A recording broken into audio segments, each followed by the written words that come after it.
জাতীয় নাগরিক পার্টি এনসিপির মুখ্য সমন্বয়ক নাসিরুদ্দিন পাটোয়ারি বলেছেন, বাংলাদেশকে বিচারহীনতার সংস্কৃতি থেকে বেরিয়ে আসতে হবে।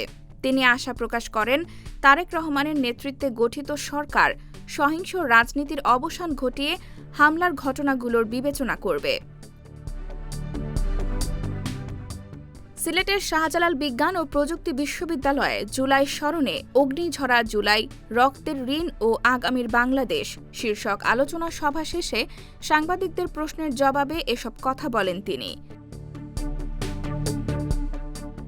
গোপালগঞ্জে হামলার প্রসঙ্গে পাটোয়ারি অভিযোগ করেন, সার্জিস আলমের গাড়িতে হামলা ও ভাঙচুর করা হয়েছে।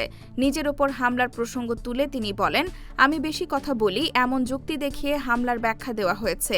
একই সঙ্গে সিলেটে ৫ প্লাটুন বিজিবি মোতায়েনের পরও হামলা ঠেকানো না যাওয়ার নিয়ে প্রশ্ন তোলেন তিনি।